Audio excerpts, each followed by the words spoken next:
What is up, everyone? Matt Parrino here for NY Up and Syracuse.com, coming to you from First Energy Stadium, where your Buffalo Bills dropped to 6-3 on the season in a very disappointing 19-16 loss to the Cleveland Browns. A lot to unpack from this one. It's one of those frustrating games that I think that everybody that had high hopes for this year's Bills team, even the most optimistic fans, this was the kind of game and performance that I think that fans were fearing a little bit, because you look at the early part of the schedule and some of the lesser teams in the NFL that, you can't control who you play, but because of that fact, you had to wonder, how much can you believe in this team? They came on the road today against a 2-5 Cleveland Browns team. Their defense did enough, held them to under 20 points, but again, the Bills' offense continues to struggle, continues to it's the same things we've been talking about. The penalties, shooting themselves in the foot over and over again, drops, mistakes. Josh Allen fumbled once again today. Just a lot to unpack. So where do we want to start? Because there's a lot to do here, and I don't want this to be too long. Number one, my biggest takeaway from this game is, guys, Devin Singletary goes for 20 carries for 95 yards last week. This week, it's a head scratcher. The Cleveland Browns are giving up 141 yards on the ground every week in this league right now, and you only give the ball to Devin Singletary 8 times. That's just not going to cut it. And Sean McDermott, I wrote about this up on the site, nyupsyracuse.com. Sean McDermott said we didn't take we didn't take advantage of the opportunities that we had. Well, sometimes you have to give yourself opportunities in this league. You have to rely on your playmakers. They went to John Brown today. They went to Cole Beasley, who went for 4 and 70 and made a couple big plays.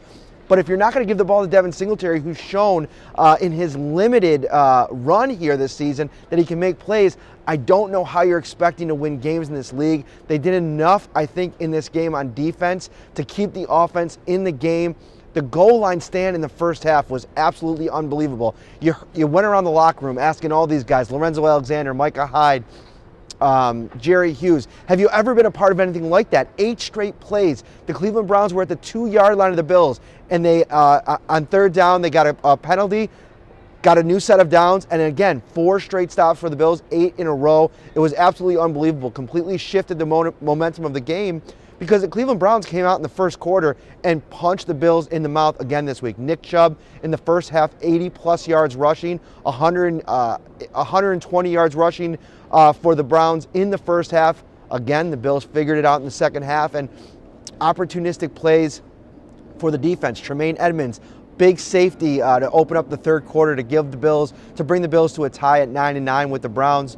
And you saw some good things out of this offense. Josh Allen leading 2 touchdown drives today. Again, no interceptions for, I believe it is now 89, 130 plus straight throws. That's really impressive. But again, it's not consistent enough. Dawson Knox, another really painful drop today when they were driving in the first quarter. It's just head scratching, because you have a team that did all of this work in the offseason to bring all these pieces in on offense. They redid this offensive line, and I thought for the most part the offensive line held up today. There was a few moments where Myles Garrett, all-pro, elite-level talent, got the best of Deion Dawkins on the left side. But for the most part, they held up and they did their job. Some receivers made plays. I understand the call by fans wanting better play calling. I understand the frustration when your offense isn't moving the ball consistently and finishing drive with points, that it's easy to blame it on the play calling. But what I'd like to blame it more on is just not having an identity, not having an idea of who you want to be. You make Duke Williams inactive again this week for the second straight week. You bring Robert Foster out here, who has his first catch, a 20-yard play on the third down that set up the first touchdown. Huge play, and it's just like lights go off in the stadium, and it's like fans all around the stadium are like, finally, that's what we've been waiting for, a big play by a receiver not named John Brown or Cole Beasley. And then the rest of the game, crickets. I mean, he doesn't get any more targets. It just doesn't make a lot of sense with how they're approaching things on this offense. But listen, it's a loss, 6-3. This is where you're sitting as a Bills fan.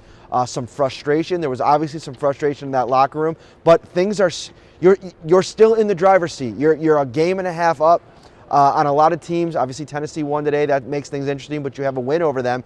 You kind of control your own destiny here. But things get tough as we move along here. Dallas, Baltimore, Pittsburgh, New England, all really tough games, which means that games against Miami, Denver, and Jets become must-win games. And you've seen even this week, the Jets going and beating the Giants, Miami playing tough with Indianapolis, who's also in the wild card hunt. It's not a guarantee that this team is going to make it to the playoffs. I thought a week ago, sitting here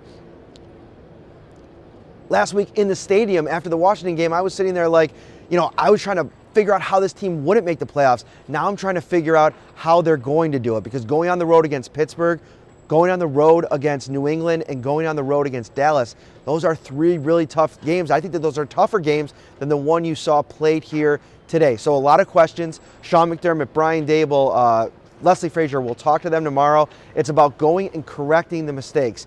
And one thing I want to leave you with before I get out of here. I talked to Frank Gore in the locker room, and I asked him, why is it about all the new pieces here that has kind of been tough for you guys to get things figured out consistently? One week it's the run game that's successful. One week it's the pass game. And he said, listen, it's the NFL. Every game is tough in this league. One week Dallas beats the Jets beat Dallas. The next week Miami beats the Jets. It's a league where the difference between winning and losing is in the minute details. And today, Josh Allen said he wasn't good enough. He's right, 50% completion percentage. He did throw a career high, 266 yards. But again, when the Bills ask him to throw that many times in a game, 41 times, they haven't been very successful. And when he's throwing that many times, Devin Singletary doesn't get the carries he needs. We're going to get out of here, guys. We're going to try to drive back to Buffalo before the snow comes. Disappointing game, but it's on to next week. Sean McDermott wants to look at the tape. We'll talk to him tomorrow and start looking ahead to at Miami next week. For all your Bills content, as always, NY Up, Syracuse.com. Thanks for watching.